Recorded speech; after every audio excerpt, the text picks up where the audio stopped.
और विश्व भर में फैले भगवान बुद्ध के अनुयायियों को बुद्ध पूर्णिमा की बैसाख उत्सव की बहुत बहुत शुभकामनाएं। ये मेरा सौभाग्य है कि मुझे पहले भी इस पवित्र दिन पर आपसे मिलने, आप सभी से आशीर्वाद लेने का अवसर मिलता रहा है। 2015 और 2018 में दिल्ली में और साल 2017 में कोलंबो में मुझे इस कार्यक्रम से जुड़ने का, आपके बीच आने का मौका मिला था। हाँ, इस बार परिस्थितियां ही कुछ और हैं, इसलिए आमने सामने आकर के आपसे मुलाकात नहीं हो पा रही। साथियों, भगवान बुद्ध का वचन है, मनो पुब्बम गमा धम्मा, मनोसेट्टा मनोमया, यानी धम्म मन से ही होता है, मन ही प्रधान है, सारी प्रवृत्तियों का अगुवा है। इसलिए आपका और मेरा मन का जो जुड़ाव है, उसके कारण सशरीर उपस्थिति की कभी उतनी महसूस नहीं होती। आपके बीच आना बहुत खुशी की बात होती, लेकिन अभी हालात हमें वो परमिट नहीं करते हैं और इसलिए दूर से ही टेक्नोलॉजी के माध्यम से आपने मुझे अपनी बात रखने का अवसर दिया। इससे बढ़कर के संतोष और क्या हो सकता है। साथियों, लॉकडाउन की इस विकट परिस्थितियों में भी वर्चुअल बैसाख बुद्ध पूर्णिमा दिवस समारोह, इसके इस आयोजन के लिए अंतर्राष्ट्रीय बौद्ध संघ प्रशंसा के पात्र है। आपके इस अभिनव प्रयास के कारण ही इस आयोजन में विश्व भर के लाखों अनुयायी एक दूसरे के साथ जुड़ रहे हैं। लुम्बिनी, बोधगया, सारनाथ और कुशीनगर के अलावा श्रीलंका के श्री अनुराधापुर स्तूप और वासुदेवा मंदिर में हो रहे समारोहों का इस तरह एकीकरण कितनी अद्भुत कल्पना है, कितना सुंदर दृश्य है। हर जगह हो रहे पूजा कार्यक्रमों का ऑनलाइन प्रसारण होना अपने आप में अद्भुत अनुभव है। आपने इस समारोह को कोरोना वैश्विक महामारी से मुकाबला कर रहे पूरी दुनिया के हेल्थ वर्कर्स और दूसरे सेवा कर्मियों के लिए प्रार्थना सप्ताह के रूप में मनाने का संकल्प लिया है। करुणा से भरी आपकी इस पहल के लिए मैं आपकी सराहना करता हूं। मुझे पूरा विश्वास है कि ऐसे ही संगठित प्रयासों से हम मानवता को इस मुश्किल चुनौती से बाहर निकाल पाएंगे, लोगों की परेशानियों को कम कर पाएंगे। साथियों, प्रत्येक जीवन की मुश्किल को दूर करने के संदेश और संकल्प ने भारत की सभ्यता को संस्कृति को हमेशा दिशा दिखाई है। भगवान बुद्ध ने भारत की संस्कृति और इस महान परंपरा को बहुत समृद्ध किया है। वो अपना दीपक स्वयं बने और अपनी जीवन यात्रा में दूसरों के जीवन को भी प्रकाशित करते रहे। और इसलिए बुद्ध किसी एक परिस्थिति तक सीमित नहीं है, किसी एक प्रसंग तक सीमित नहीं है। सिद्धार्थ के जन्म, सिद्धार्थ के गौतम होने से पहले और उसके बाद इतनी शताब्दियों में समय का चक्र अनेक स्थितियों परिस्थितियों को समेटते हुए निरंतर चल रहा है। समय बदला, स्थिति बदली, समाज की व्यवस्थाएं बदली, लेकिन भगवान बुद्ध का संदेश हमारे जीवन में निरंतर प्रवाहमान रहा है। ये सिर्फ इसलिए संभव हो पाया है क्योंकि बुद्ध सिर्फ एक नाम नहीं है, बल्कि एक पवित्र विचार भी है।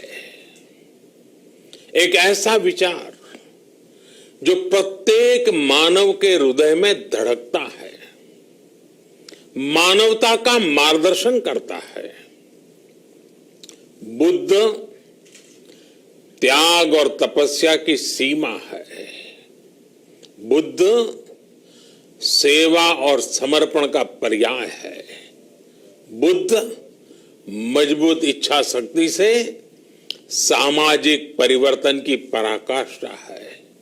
बुद्ध वो है जो स्वयं को तपाकर, स्वयं को खपाकर, खुद को न्योछावर करके पूरी दुनिया में आनंद फैलाने के लिए समर्पित है।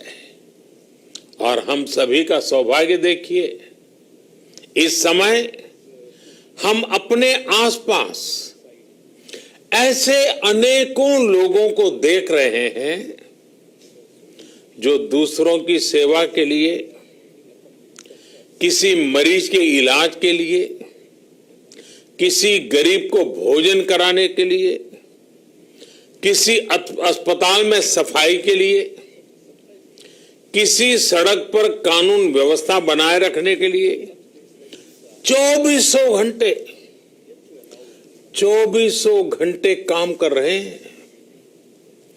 भारत में, भारत के बाहर ऐसा प्रत्येक व्यक्ति, विश्व के हर कोने में ऐसा प्रत्येक व्यक्ति अभिनंदन का पात्र है, नमन का पात्र है।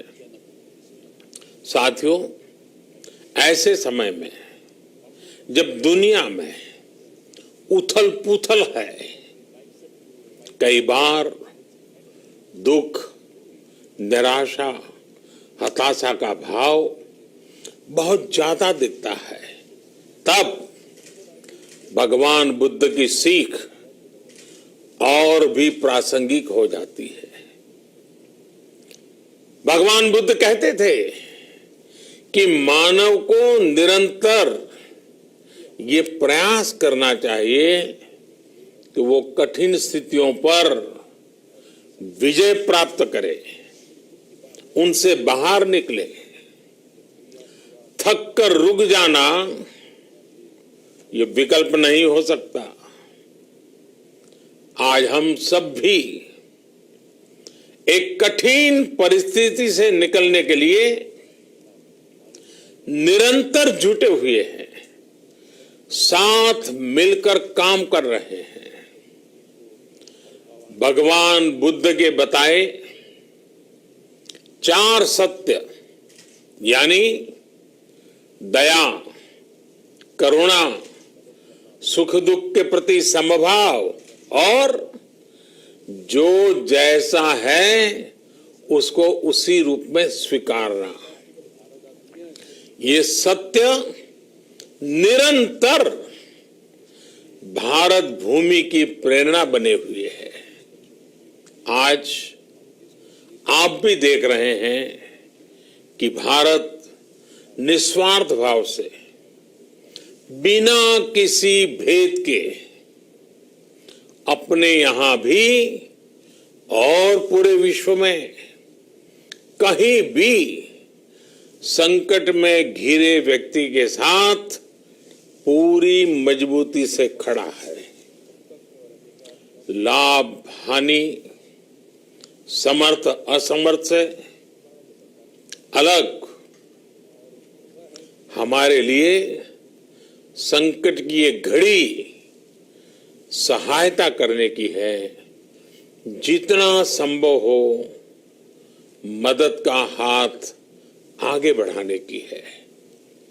यही कारण है कि विश्व के अनेक देशों ने भारत को इस मुश्किल समय में याद किया और भारत ने भी हर जरूरतमंद तक पहुंचने में कोई कसर नहीं छोड़ी है।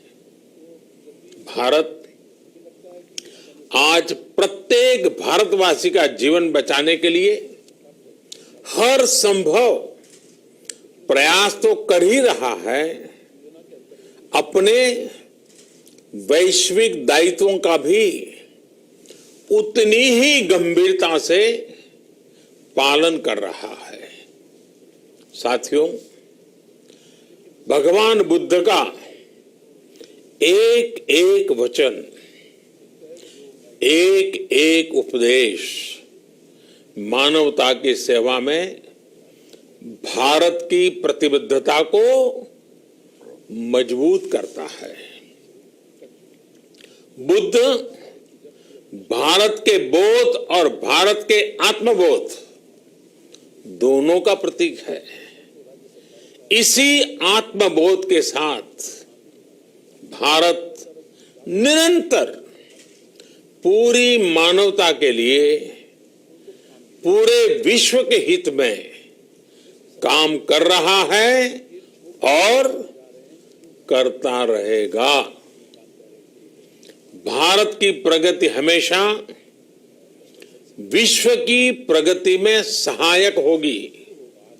साथियों, हमारी सफलता के पैमाने और लक्ष्य दोनों समय के साथ बदलते रहते हैं, लेकिन जो बात हमें हमेशा ध्यान रखनी है वो ये कि हमारा काम निरंतर सेवा भाव से ही होना चाहिए। जब दूसरे के लिए करुणा हो, संवेदना हो और सेवा का भाव हो तो ये भावनाएं हमें इतना मजबूत कर देती हैं कि बड़ी से बड़ी चुनौती से आप पार पा सकते हैं। सुप्पबुद्धम पबुज्जन्ति सदा गौतम सावका, यानी जो दिन रात हर समय मानवता की सेवा में जुटे रहते हैं वही बुद्ध के सच्चे अनुयायी हैं। यही भाव हमारे जीवन को प्रकाशमान करता रहे, गतिमान करता रहे। इसी कामना के साथ आप सभी का बहुत बहुत आभार। इस मुश्किल परिस्थिति में आप अपना, अपने परिवार का, जिस भी देश में आप हैं वहां का ध्यान रखें, अपनी रक्षा करें और यथासंभव दूसरों की भी मदद करें। सबका स्वास्थ्य उत्तम रहे, इसी मंगल कामना के साथ मैं मेरी वाणी को विराम देता हूं। धन्यवाद। सर्वमंगलम।